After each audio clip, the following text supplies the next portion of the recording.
ఇట్లా ఇట్లా అడ్డంగా ఏం కాదు, ఇట్లానే బాగా వస్తుంది. శ్రీ రమాసేతు సత్యనారాయణ స్వామి దేవతాభ్యో నమః. అతగత ప్రారంభ. రెండు చేతులు పట్టుకొని మీకు తెలుగు క్లియర్ గానే కదా, ప్రొనౌన్సియేషన్ శరదిందు సమాకారే పరబ్రహ్మస్వరూపిణే బాసరా పీఠ నిలయే సరస్వతి నమోస్తుతే. సదాశివ సమారంభం శంకరాచార్య మధ్యమం అస్మదాచార్య పర్యంతం వందే గురు పరంపరం. గురుభ్యో నమః, గణపతేభ్యో నమః, సరస్వతేభ్యో నమః. ఏమంటే ముఖ్యంగా అన్నిటికంటే సత్యనారాయణ స్వామి వ్రతం ట్రూత్ ఈజ్ హైయెస్ట్ ధర్మ. సత్యమే ధర్మం అండి. మొత్తం మనకు 14 లోకాల్లో కూడా సత్యనారాయణ స్వామి సత్యలోకం అనేటువంటిది పైన ఉంటుంది. అందుకే ఏకదా నైమిషారణ్యే ఋష్య సౌనకాదిక ప్రపంచ రాగతం సర్వే సౌతం పౌరాణికం కులే. పూర్వకాలం లోపల నైమిష అనే పేరు గల అడవిని అరణ్యం అంటాం సంస్కృతంలో. నైమిష అరణ్య ప్రాంతం ఇప్పటికి కూడా లక్నో నుంచి 200 కిలోమీటర్ల దూరం ఉన్న నైమిషారణ్య ప్రాంతంలో ఆ కాలంలో సౌనకాది మహామునులు, సౌనకాలు అంటే సున్నేవాళ్ళు, అంటే వినేటువంటి వాళ్ళు సంస్కృతంలో వీళ్ళండి. కొంతమంది యజ్ఞాదాలు చేస్తుంటారు, కొంతమంది తపస్సులు చేస్తుంటారు.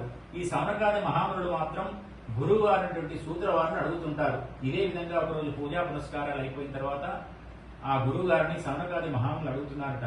ఎన్నో పూజలు, క్రతువులు, హోమాలన్నీ చేశాం గాని ప్రత్యక్ష ఫలితాన్ని ఇచ్చేటువంటి వ్రతరాజం ఏదైనా ఉంటే చెప్పండి అని అడగగానే అప్పుడు ఆ సూత్రవారు సౌనకాది మహాములకు ఏమని చెప్తున్నాడంటే, మీరు నన్ను అడిగిన విధంగానే నారదుడు విష్ణుమూర్తిని అడిగాడు. అప్పుడు విష్ణుమూర్తి ఏదైతే కథ చెప్పాడో ఆ కథ మీకు చెప్తున్నారు.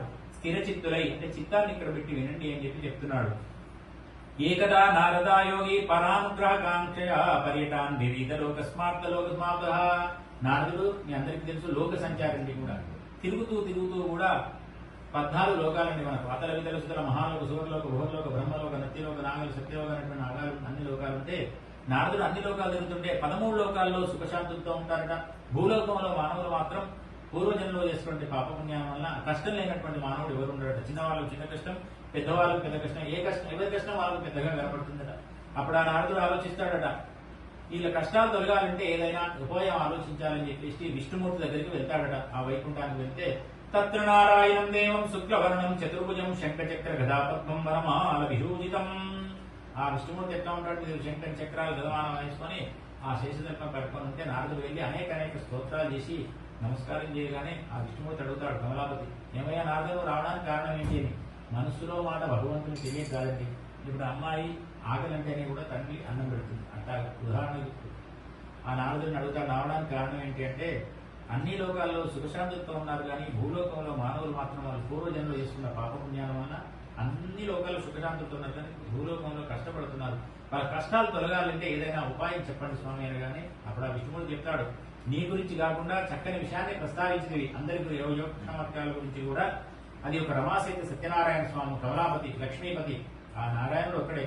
ఇట్లాంటి ఆ సత్యనారాయణ స్వామి వ్రతాన్ని భక్తి శ్రద్ధలతో ఎవరైతే ఆచరిస్తారో వాళ్ళ కష్టాలన్నీ కూడా తొలగిపోతాయని చెప్పగానే నారదుడు అడుగుతున్నాడు, పూజ యొక్క విధి విధానం ఏంది, ముందుగా వ్రతాన్ని ఎట్లా చేయవలను అంటే అప్పుడు ఆ విష్ణుమూర్తి చెప్తున్నాడు. విష్ణుమూర్తి నారదుడు చెప్పిన కథ సౌనకాది మహాములకు సూత్రవారు చెప్తున్నాడు. సత్యనారాయణ స్వామి వ్రతం ప్రత్యక్ష ఫలితాన్ని ఇచ్చేటువంటిది. ఒక పూజకు ఒక న్యాయమైన కోరిక తప్పకుండా నెరవేరుతుందండి భక్తి శ్రద్ధలతో చేస్తే. సత్యనారాయణ స్వామి వ్రతాన్ని కార్తీక మాసం గాని, మాఘ మాసం గాని, వైశాఖ మాసం గాని ఒక శుభదినం ఆచరించవడం, ఏకాదశి గాని, పౌర్ణమి గాని ఇట్లాంటి తిథుల్లో అని చెప్పాడు.